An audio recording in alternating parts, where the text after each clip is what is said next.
Welcome to part 2. I often ask myself, when I was watching this video, where do you draw the line between spiritualism and brainwashing? All you have to do to see that this is a brainwashing cult is to look at the children. Today, in this episode, part 2, I'm going to focus on the interviews of the children, and then we'll get back to Becky Fisher. First, let's focus on Levi. He's the main kid that they interviewed throughout the film. Levi, I'm guessing, is in his teens. He's preteen, and he has a sweet mullet. And he calls himself the prophet of God. But I don't blame him because he was brainwashed to think so. Here's some clips of Levi. Now remember, I'm not going to be attacking the kids personally, but rather the crap that they've been filled with. How long have you been a Christian? I've been a Christian, I was at 5, I got saved. Yeah? Because I just wanted more of life. Yeah? At age 5, you got saved because you wanted more in life. This is coming from a 5-year-old. He's too young to be thinking these thoughts. You wanted more in life at age 5? You shouldn't be worrying about these things. What, not paying taxes, having Captain Crunch and video games wasn't enough? Alright, let's go over some things. I just want to stop right there for a second. He's reading a creationist science book. And I'm shocked as hell that there's more than one page. My idea of a creationist science book would be the front cover, the back cover, and in between one page that said, God created everything. One popular thing to do in American politics is to note that the summers in the United States over the past few years have been very warm. As a result, global warming must be real. What's wrong with this reasoning? It's only gone up 0.6 degrees. Yeah, it's not really a big problem, is it? This is the only part of the movie where I agree with these fanatics. Global warming isn't a big deal. It's a scam. It's used to take your money. But then again, so is the church. Not all churches, by the way. Just, like, a lot. Okay, what you're going to hear is a pure example of brainwashing. Now, this is Levi's mom. Not a counselor, not a teacher. His mom doing this shit to him. See if you can point out the brainwashing. What if you had to go to a school where the teacher said creationism is stupid, and you're stupid if you believe in it? I think they should win. Well, or what if you had to go to a school where your teacher said evolution is stupid, and you're stupid if you believe in it? I wouldn't mind that. You wouldn't mind it. If you look at creationism, you realize it's the only possible answer to all the questions. That's exactly what Dad said. It's the only possible answer to all the questions.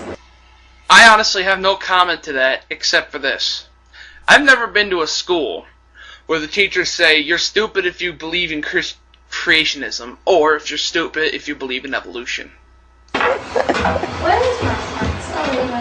Did you get to the part on here where it says that science doesn't prove anything? What?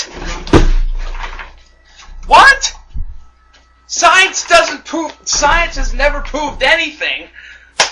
Well, I guess that means that we walk not because of locomotion, but because God's behind us, because He's grabbing each and every one of our heels and moving it for us.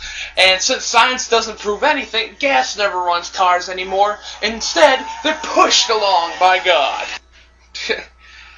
And I guess we could throw the scientific theory about the A-bomb out the window.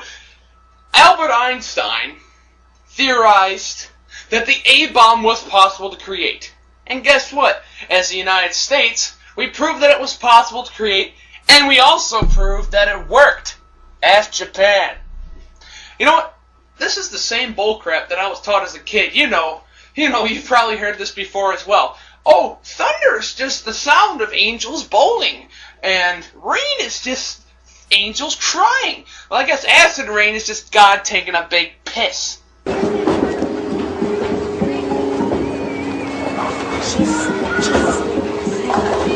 Your spirit will help me to make this one a good one. Paul, command you in the name of Jesus, make a good hit. All right. In case you missed it, they're teaching her that it's okay to pray to a bowling ball to give her a strike. And guess what? She's praying to Jesus to give her a strike. And she doesn't. She gets a gutter ball, which is funny as hell, because it proves one of two things. One, either God doesn't exist, or that Jesus has more important things to worry about than a little girl's bowling game. Right after that scene, she visits a young lady and gives her a brochure and starts talking in a way that makes God sound like a child molester. Hi. God's just telling me that you're on his mind and he just wants to take you and he just wants to love on you and he has special plans for you in your life and he just wants you to be able to follow him with your whole heart. Thank you. You're welcome. Appreciate it. Welcome. Now, the next footage may shock you a little bit. Now, I want you to look at the very end of the clip I'm going to show you.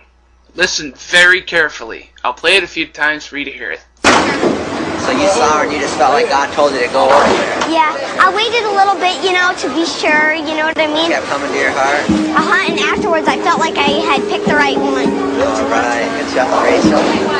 Way to be obedient. What? I didn't quite hear that. Way to be obedient.